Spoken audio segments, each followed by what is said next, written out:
Hey, how's it going, everyone? Justin again, as always. Thanks for watching my channel. Welcome back. Today we're going to be talking about the Daytona 4-ton, low-profile, rapid pump floor jack from Harbor Freight, and why out of 5 floor jacks, I think this is the best option that they have available. So stay tuned, because we're going to go to Harbor Freight. We're going to share my thoughts, opinions, and some of the specifications between the 5 floor jacks they have and why I chose this one specifically. Okay, so focusing on the one that I'm looking at right now, which is the 4-ton. Overall in comparison, let's do the 4-ton over the 2 cheaper models. The least expensive model, 18 1/4 inch maximum lift versus 20 and 5/16 maximum lift. So I'm gaining a little over 2 inches there. Minimum lift height. So for the lowest profile, we're looking at 5 inches versus 4 1/8, so just about an inch in difference as far as the low profile portion of the 130, which you can get a coupon for 99 bucks, and then there's this one here for 170. Now looking at the one in the middle, this is just between the 3 least expensive. The difference between the 4-ton and this 3-ton, outside of the 1-ton lift difference in weight, is a 20-inch maximum height, and this one being 20 and 5/16, so really you're only gaining 5/16 of an inch. Now for the minimum lift low profile portion, we got 3 1/4 minimum versus the 4 1/8. What up, Mike? So looks like maybe an inch difference roughly as far as the minimum low profileness. Now we'll talk about the 3 that are the most expensive range, going from the 4-ton to the 3. So still, you got 1 ton difference between the one I'm looking at, which is right here in the middle, and I think that's a very fair price for that. Let's see the difference here. So if we went to the 3-ton low profile long reach, we got a 24 1/4 maximum lift height versus the 20 and 5/16. So really we're picking up 4 extra inches in height. Minimum lift, so my difference here is 4 1/8 minimum lift height for here, 3 1/4 there. We're at about 1 inch difference, so this can actually go lower. So right now they kind of have it pumped up a little bit, but it can go lower profile than this one right here.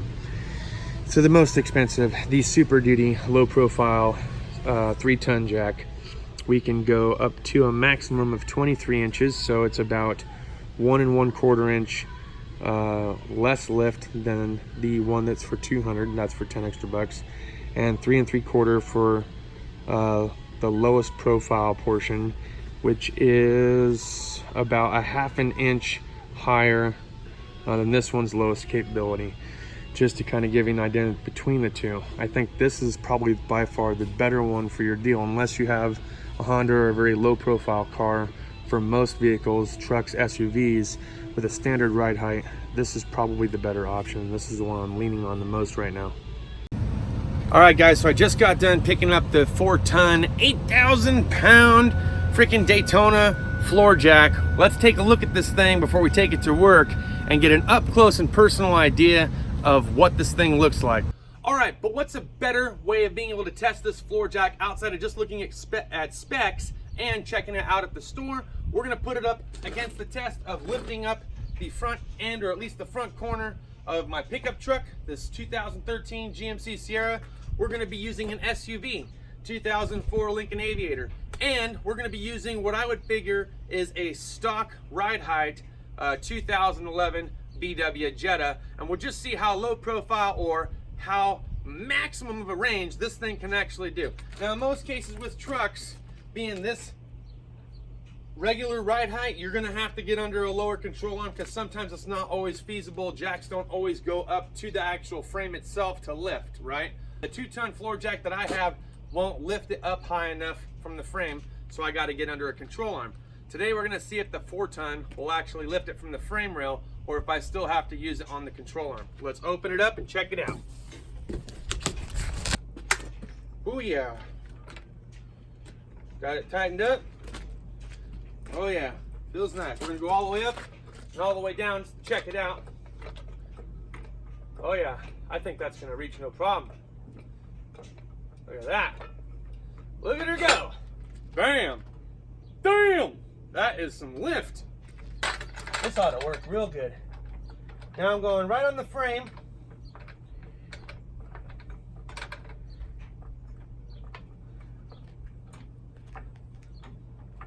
Oh yeah, baby. Look at her go.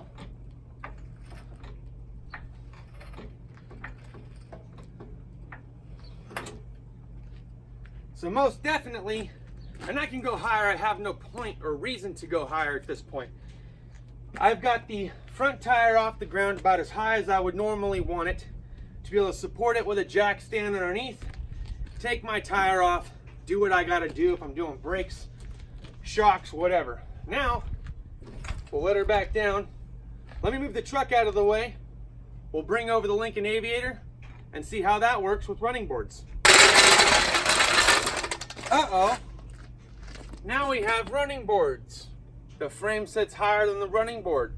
And most people, if they have a jack and they have running boards, usually by the time they get close to the frame rail itself, they end up having to lower the jack down, putting in a block of wood or something like that to give them a little bit of difference. Now, I don't recommend using anything more than maybe like a piece of 2x4 for a little bit extra added lift, if you will, because anything else, now it becomes dangerous because it's unstable. Okay, it's not a solid platform anymore. You're hoping that that piece of wood gave you enough height to get the tire up off the ground, but it's very dangerous. The car could still come down, so always try to use safety. You know what?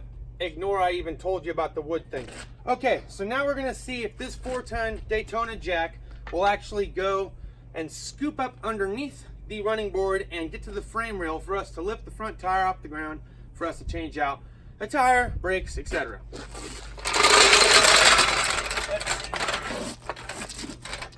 Right here, frame rail. Let's see. Oh, I think it will. Ah, it's low profile, and this rapid pump has no problem whatsoever getting the tire up off of the ground. How about that? The running board, not an issue with the Daytona 4-ton. We were able to lift this front tire up too. Now comes the last segment, and that is with a somewhat low profile, I would call it factory or stock ride height, but using a small car as an example. Is the jack too tall to lift it, or is it just perfect to lift it? We're gonna find out. Let me get this Aviator out of the way. We'll pull up the Jetta. All right, ladies and gentlemen, boys and germs, children of all ages, we are now gonna see, this is what I would refer to as a factory ride height, because I haven't done anything to lower it or anything like that. However, it is sitting at a somewhat lower profile than a truck or an SUV. For obvious reasons, it's a car. So, is this 4-ton jack actually low enough for us to get underneath the factory ride height car, like this little sedan?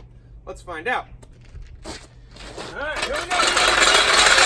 Well, with ease, look at that. I can pretty much go anywhere that I want with it at this point. And I'm gonna put it right here.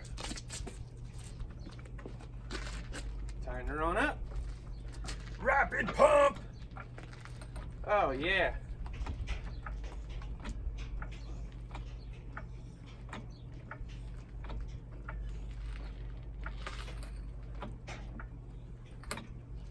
Like a dream. And just like that, we're up off the ground. Okay, what are my thoughts on the rapid pump so far? So,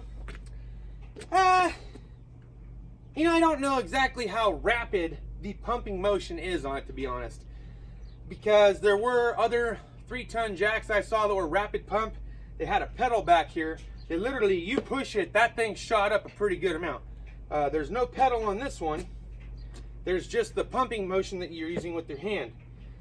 But compared to other jacks, I still didn't have to pump as much as some other jacks. We have one at work, for instance, that's from Napa. We've had it for years, at least 5 or 6 years. The thing's seen some better days, still works pretty okay. But you know, like anything else, the hydraulics do slowly come down. The only reason why I found that out is we had it underneath the transmission. I was trying to support the weight while I was moving an engine in and out, and I think within like an hour or so, it kind of slowly trickled down. I know what you guys are gonna say. Yeah, Justin, that's because the jack's not meant to support any kind of weight for any prolonged period of time. It's just meant to get something up so you can stabilize it with a jack stand. I get it. Doesn't mean that I don't know how long a regular jack will support the weight of something. This jack being brand new, I bet I get a heck of a lot longer than an hour out of it just sitting here like this. I don't trust the jack by itself, okay? This would go for any jack. You always want to use safety precautions like using a jack stand. I didn't do it on this one, but I would put a wheel chock or a rock behind the wheel. I did set the rear parking brake, so at least I know that the brake's on, but you can't always trust the rear parking brake either. The vehicle could still roll, so you want to try to chock the wheel. We're just doing this for a demonstration. I'm only lifting up one corner of the car, but if I was lifting up the entire front end or rear end, you definitely want to chock the tires. You definitely want to set the parking brake, etc., etc. So, that being said, look, I think the amount of money that you're going to spend on a jack, this being right exactly in the middle, I think it offers a lot of very generic features that you're going to run into when it comes to a jack. It offers a 4-ton weight limit, so you get 1 ton more than the other jacks that they have available. The height is pretty sufficiently high for what it is that you're getting. If you spend less money, you get less height. I think for the amount of height that you get out of this, I think that the 170 is a fair deal for that. For the low profileness, I think that because it's not sitting the lowest of low, but it is sitting fairly low, and I think that you should have plenty of cars that you're going to run into that you should be able to use it on without any kind of hiccups. I think it'll be perfect for what it is that you guys are going to be using it on. But anyway, what are your thoughts on the Daytona jacks? Did I pick the right one? I think I did. That's just my opinion. Feel free to share your opinion down in the comments. As always, thanks for watching my channel. If you liked the video, hit the thumbs up. If you didn't like the video, hit the thumbs down. Share if you want to share, and we'll see you guys soon. Deuces.